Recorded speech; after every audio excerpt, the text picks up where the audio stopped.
እግዚአብሔርን የገደለው ፈላስፋ። ብዙዎች እግዚአብሔር ሙቷል ሲል ሃይማኖትን የረገመ ይመስላቸዋል። ነገር ግን የኒቼን ትክክለኛ ማስጠንቀቂያ ምን እንደነበር በትክክል አልተረዱትም። ዛሬ ስለ ድንቅና አሳዛኝ ሕይወት ስላሳለፈው ፈላስፋ ፍሬድሪክ ኒቼ እንዲህ እንላለን። ኒቼ ገና በ24 ዓመቱ ፕሮፌሰር የሆነ የባለ ድንቅ አእምሮ ባለቤት ነው። ነገር ግን ሕይወቱ በሕመም የተሞላ በመሆኑ ስራውን ለመልቀቅ ይገደዳል። ኒቼ በብቸኝነትና በስቃይም ውስጥ ሆኖም እንኳ እስከ ዛሬ ድረስ ዓለምን የሚያከራክሩ ሐሳቦችን ጽፏል።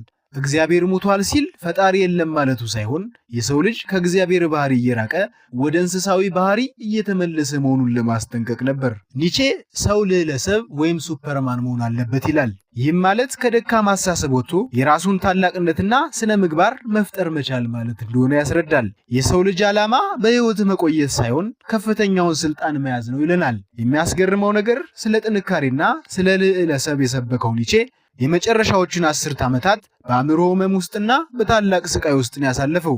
እንደነ ፍሮይድ፣ ሰርተርና ካፍካ ያሉ ታላላቅ ሰዎችን በአስተሳሰብ የለወጠው ኒቼ በሕይወት እያለ ግን ዝናን ሳያገኝ በብቸኝነት አልፏል።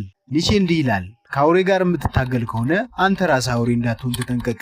ዛሬስ በዙሪያችን ያሉ አምባገነኖች የኒቼን ማስጠንቀቂያ የረሱት አይመስላችሁም? እንደዚህ ያሉ ያልተሰሙ ታሪኮችን ለማግኘት ፎሎ ማድረጋችሁን እንዳትረሱ። ሰላም።